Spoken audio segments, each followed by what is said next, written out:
So kung bago lang kayo guys sa aking YouTube channel, ako nga pala si Annalyn Tapa. Welcome, welcome, welcome kayong lahat. At kung hindi pa kayo nakapag-subscribe, i-click nyo lang ang subscribe button sa baba at pakiclick nyo na rin ang bell notification para ma-notify kayo sa lahat ng mga videos na i-upload ko.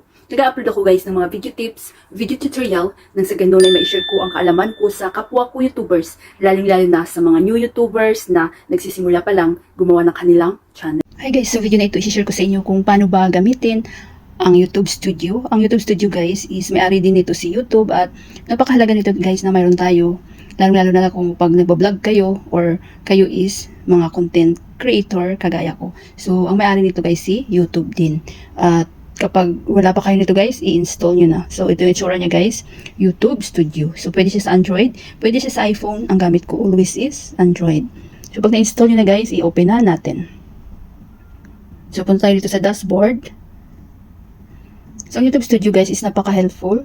So, dito nyo makikita yung inyong mga views, subscribers. Kapag monetize na kayo, dito nyo makikita yung revenue nyo, watch time. So, lahat nandito na guys. At yung mga upload videos nyo. So, andito na.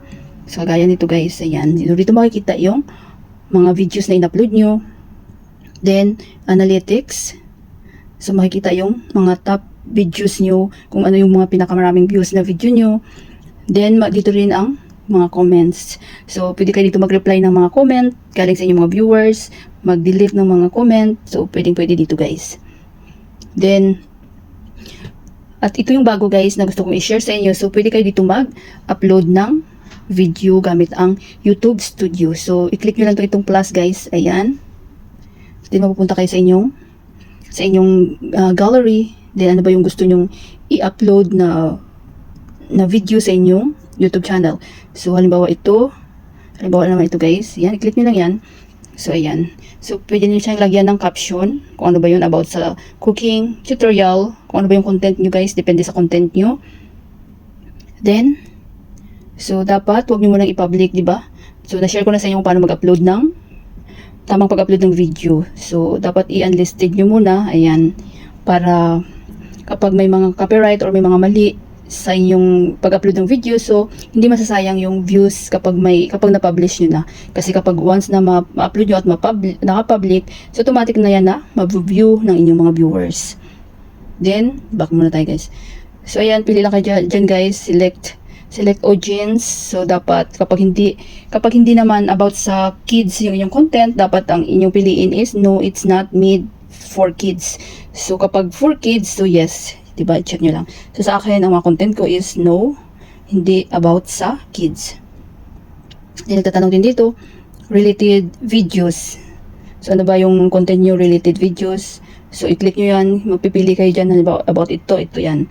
Kasi kumakain ako ng biryani dyan, if ever lang. Then, so kapag i-allow nyo guys, so allow video and audio remixing. So kung allow nyo na, pwedeng ma-remix yung inyong mga content. So, click nyo yan. So kapag hindi, so ito. So sa akin, laging allow only audio remixing. Then, dapat naka-on yung inyong comments. Napakahalaga yan. Kasi malaking tulong din yung engagement guys sa inyong mga videos, yung YouTube channel. Yung engagement nyo sa inyong mga viewers. So then, i-click nyo na ito guys, upload. So ayan, diba? Alam nyo na. So back tayo guys, sa akin, i-discard ko lang. Kasi hindi ko naman siya i-upload. Mamaya na ako mag-upload. Then, balik tayo dito sa dashboard. So, kagandahan dito guys sa YouTube Studio, pwede na rin kayo dito maglagay ng mga YouTube thumbnail. So, kagaya nito, halimbawa, wala itong thumbnail. Ayan, yung short video na in-upload ko.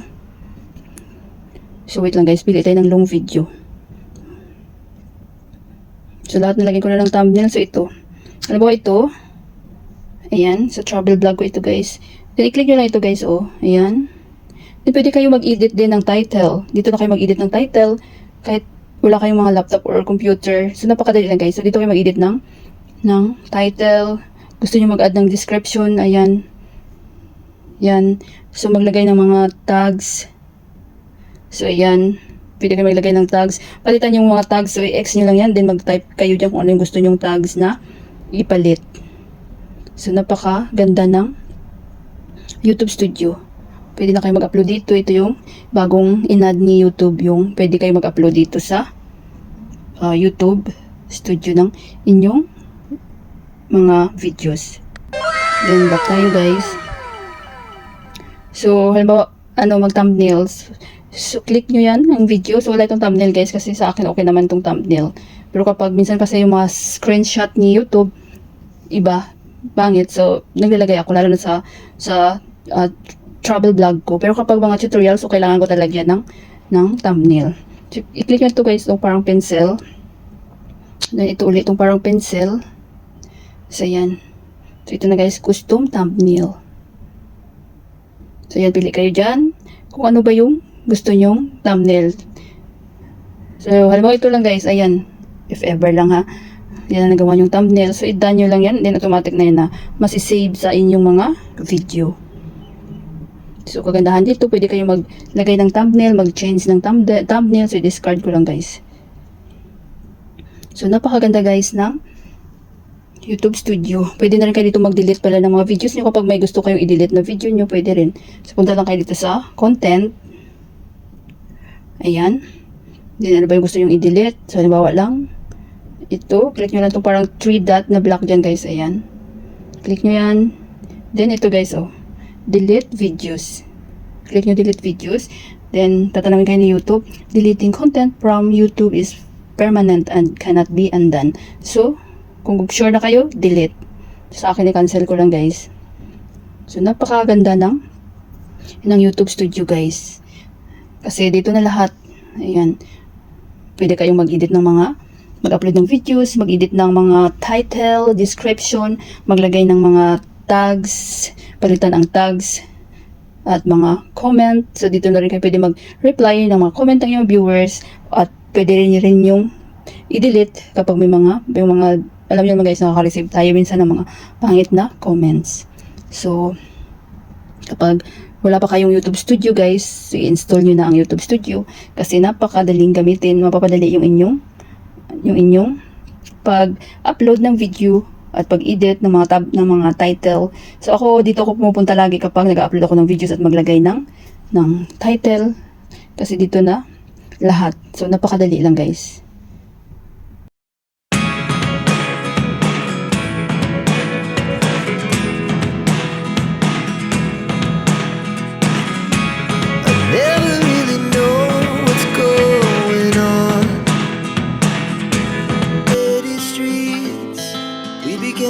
Feel the fire.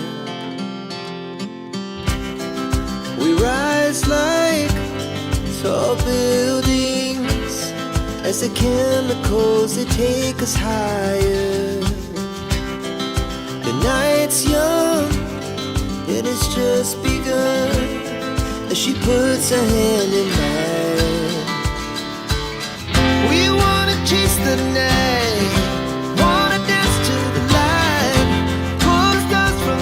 Just two hearts running wild. Never sleep, never stop.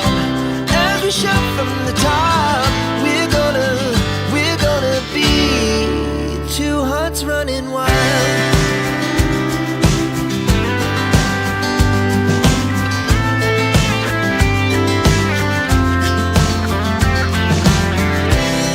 Now the morning is the afternoon. Lay awake in bed. The laughs so loud as the hours pass. We're gonna do it all again. We wanna chase the night, wanna dance to the light. Pull the stars from the sky, just two hearts running wild. Never sleep, never stop. As we shout from the top.